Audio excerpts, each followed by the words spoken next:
So you teach a class called Vocation to Business. Tell Yeah, us the about, vocation of business. Yeah. yeah. Or now, actually, it's Um, called business as a vocation. Oh, that's sad. I can't even tell. Yeah.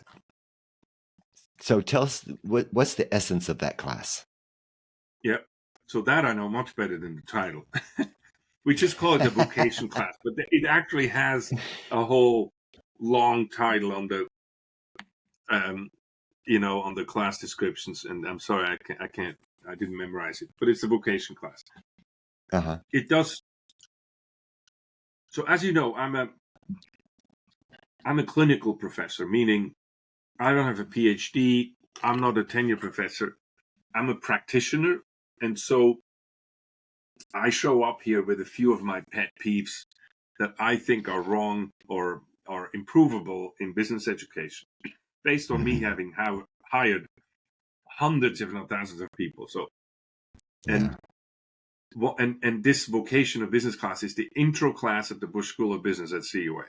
It's a mandatory class, and I get this great privilege to put my two pet peeves into one class. The first is, do you realize that business is one of the only degrees you can get without ever actually doing it? Imagine if a doctor Mm. would become a physician without ever seeing a patient, without ever doing a surgery. In business, you can get a CPA without ever doing anybody's accounting. You can Right. be a business manager without ever managing anybody. You can Hmm. become a degree in marketing without ever having to actually do marketing. And so Yeah. I'm like, okay, enough of that. Not if I teach, that's not going to happen, Hmm. because the experience of it is all encompassing. You can, again, it's knowledge, skill, or character, behavior. So let me start with that.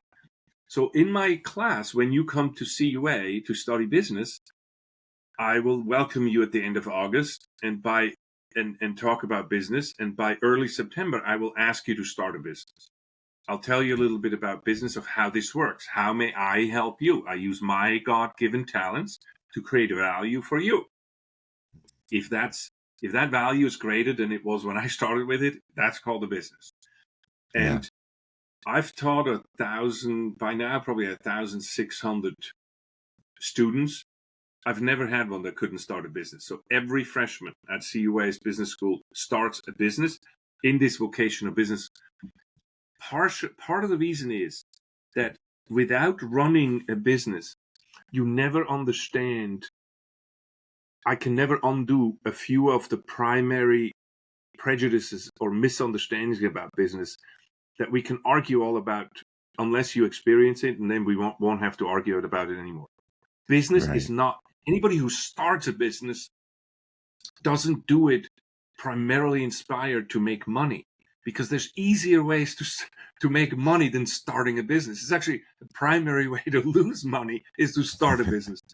The Uh-huh. business Yeah. starts with a genuine desire to help somebody else, to solve something, to create something, to add value to somebody else. It's a very Christian Hmm. activity. It's other directed. How may I help you?